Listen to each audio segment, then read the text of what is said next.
my background is as a technologist. I started as a software developer, worked my way through the typical sort of moving up into management, CTO of small startups.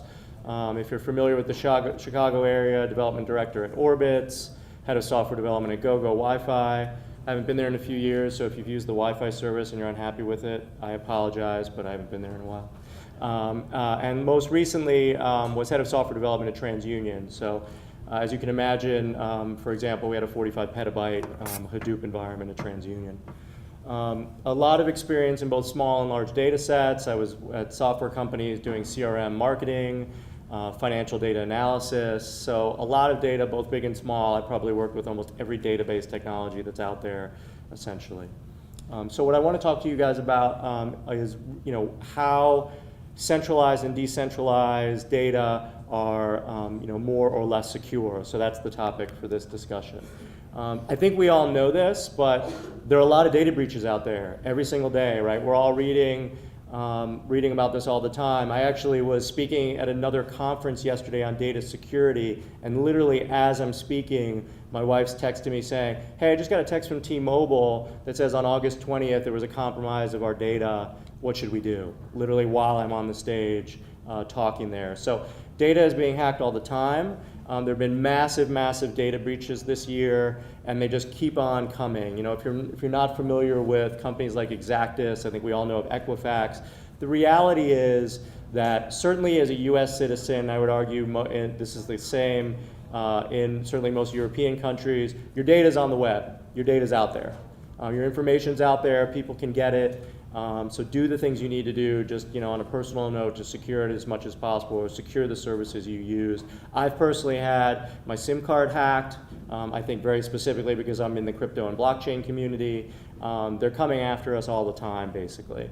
And so the one stat is basically already in the first half of the year, and I think this was put out kind of in the middle of the year, but there's been more data breaches this year than all of last year combined. So obviously it's a problem.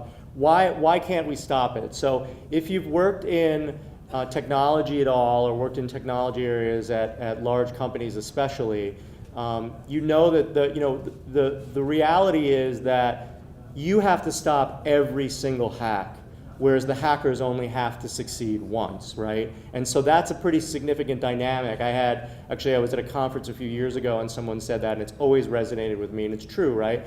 You could try, the hackers could try 1,000,000 times to get in, and you stop them 1,000,000 times, but the 1,000,001 time, and they get in, they're in, right? So it's a constant battle. You're constantly fighting upstream against it.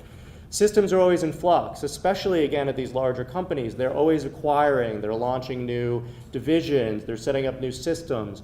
If you've worked at any company of any size, you're talking about thousands of binaries from an open source perspective, patches for enterprise software solutions that are out there, patches on your network equipment. I mean, it just runs the gamut. And then there's social networking, right? People will go to a parking lot at a Motorola and they'll drop 100 USB sticks in the parking lot. Why? Because all they need is one person to plug that USB stick in, and potentially they can get into a system. So, unfortunately the hackers aren't stupid, right? It'd be great if they were, but a lot of them are very intelligent, and so they're, just as we're figuring out things to counter them, they're figuring out things, ways in which to counter those as well.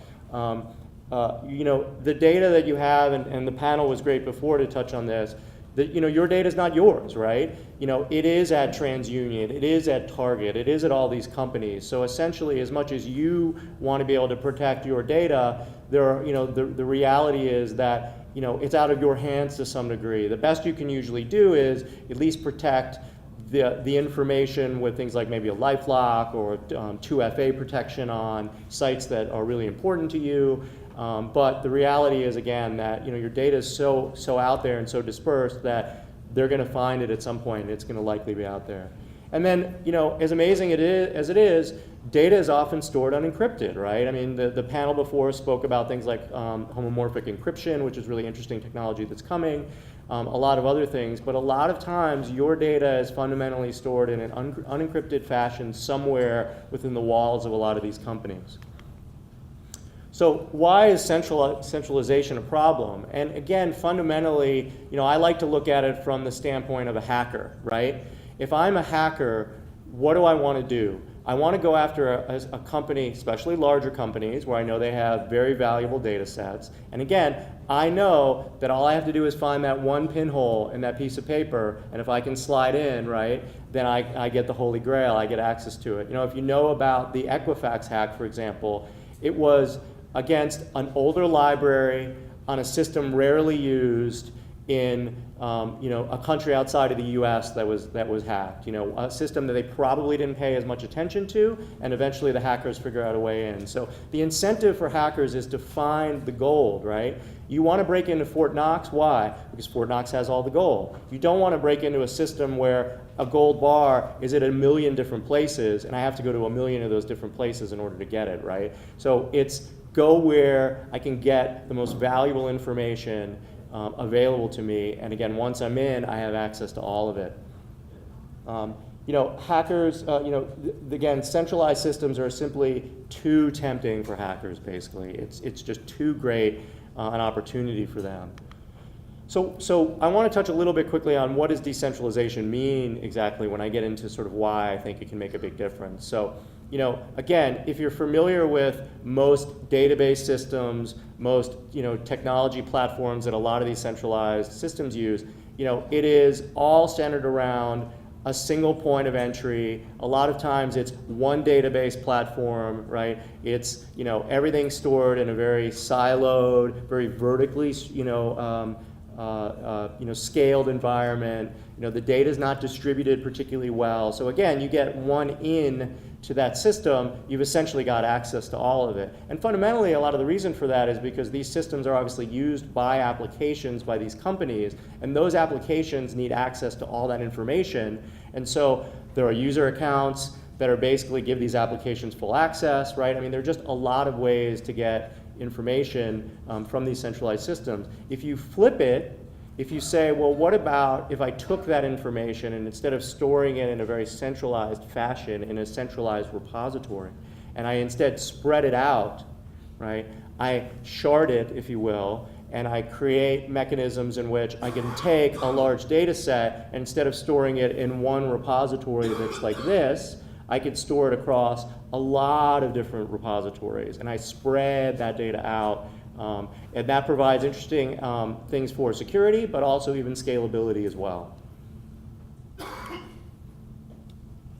So how does decentralization help? As I mentioned, if you are essentially looking at an environment where I now have my data on 1,000 different machines that are not on the same network, for example. So you look at projects like BigChainDB and BlueZell and Big Data Block and other projects that are essentially taking data and they're distributing them using blockchain technology to essentially take small slices of the information and spread them out again on multiple machines. Again, typically, hopefully, thousands of nodes.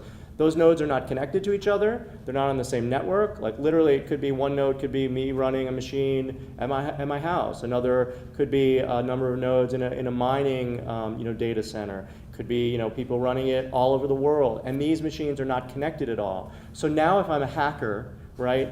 How am I going to get access to all this information? Am I going to hack 1,000 different machines that, again, are all running different things, that are all on different networks, and hope that I get a little piece of a little bit of the information on all those machines that I need to put together something that's of value? Probably not, right? The incentive to do that is very, very low. It's hard to do, right? Even if I happen to get access to one or two of these machines, which will be difficult in and of itself, what am I really getting? Am I getting that much information? Am I getting enough to make the hours of time worth it, to have spent to try to get access to these systems? Probably not, right? So you sort of flip the model around, and you basically make it, make it so that it's not valuable for a hacker to spend that much time to get, again, very, very little information, essentially.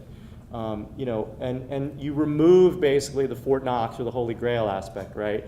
Now, if I get access to one machine, I'm not really getting access to that much. Whereas if I get access to one machine at some of these large companies, I potentially get access to a very, very large data set.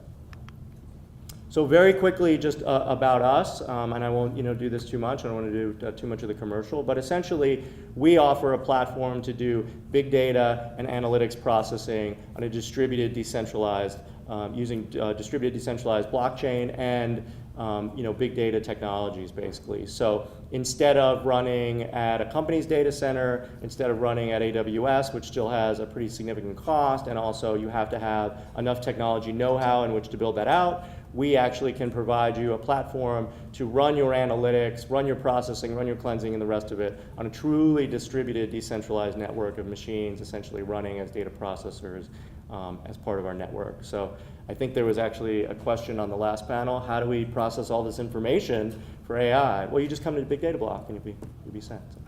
I think that's it. I don't know if I'm out of time, but are there any quick questions on decentralization or security? Going once? Oh, go ahead. Sorry, so I guess in the user to your platform will be individual who want to store their own data, I guess, that's a problem? Yeah, exactly. There'll be people who want to run analytics, essentially, yeah. Right, so how do you either incentivize or basically how do you get the user onto your platform, right? How do you attract them to participate in your platform?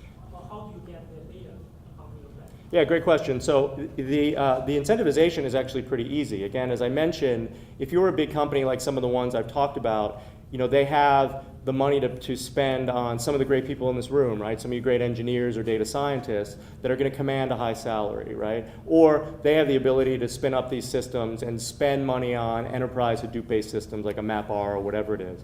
If you're a small and mid-sized company, though, you probably don't have that capability, that you can't hire a $200,000 a year engineer. You can't spend $100,000 on consultants to spin up, a big data platform. So the incentivization is actually pretty easy. We're a pay-per-use model, and we're very, very economical, right? So instead of having to spin up your own environments and find the technologist and pay for that, you can just use our platform and essentially load your data up, upload it, and then create or use the algorithms and the interfaces that we have to do some of the data visualization and create the algorithms to do the analysis. Use our platform. Don't hire technologists, right? Just use our platform. And again, only pay for it as you use it. So instead of having a monthly fee at AWS or any of that, that goes away. I need to run a job once a week. I run it once a week and I pay once a week. I need to run it once a month. I pay once a month and I only, I use it once a month and I pay one time. You're welcome.